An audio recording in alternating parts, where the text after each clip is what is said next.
Hi everyone, and welcome back to Labor Rights for Foreigners in Taiwan. I'm Eric, and I'm back again with Bruce Wu of Wu & Partners, law firm in Taipei. Hi everyone. Yep, still sick. The same day.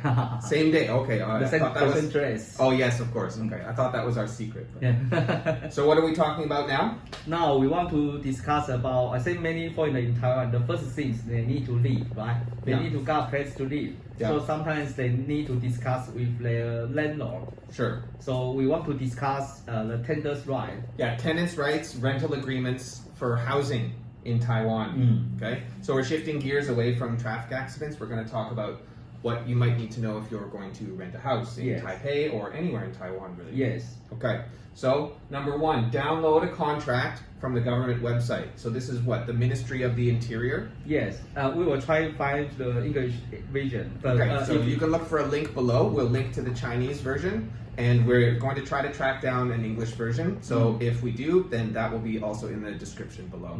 Please don't use the contract from the landlord because you will not know what kind of content. So you were saying that you've seen some crazy things. Yes. Landlords can put anything they want in their contract, and it could be very bad for you, especially if you don't have a local who understands the language to help you, or if maybe you don't understand the language so well yourself. Yes. There could be all kinds of stuff in there. So don't sign anything that the landlord brings. Yes. Right? You want to get something that you know or can verify what's in it. We suggest you just use the contract from our government website. Right. The Ministry of Internal. Ministry of the Interior. Okay. All right. So, and then this is just a standard contract. It conforms to the Taiwanese the law, basically. Yes. Okay. Great. So, number two, no more than 2 months security deposit. So you were saying there's no reason for a landlord to ask for more than 2 months. I rented a place once and they asked for 3 months. It was a lot of money.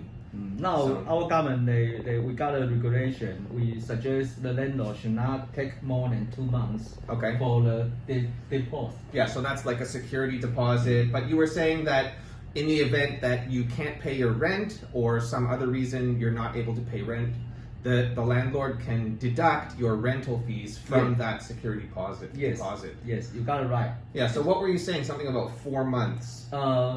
Because you already paid 2 months for deposit, right? Right. So you can use these 2 months to pay the 房租. So your rent. So you can stop paying your rent for 2 months and eat up that security deposit. But then what? Yeah, and after that, and then you still don't pay the landlord for 2 months. Okay. So now already 4 months. Okay.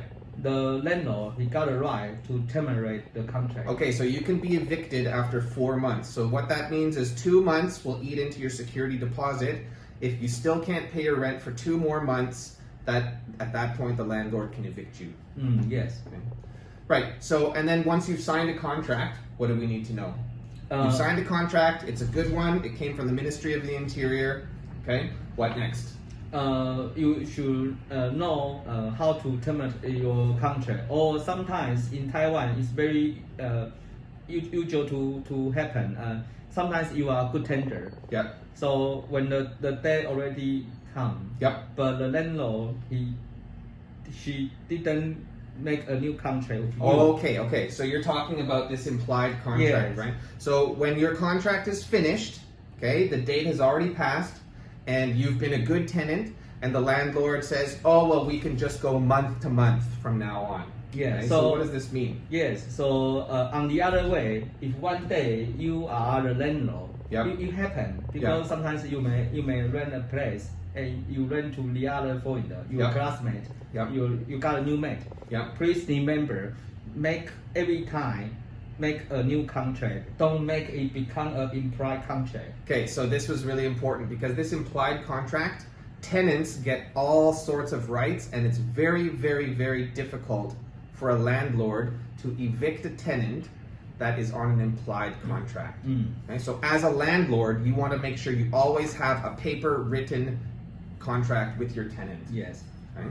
So, but then what about breaking a contract? What happens if one then? day maybe you got your own problem, maybe your financial problem, you need to break the contract. You just need to pay the landlord for 1 month. Okay. But not including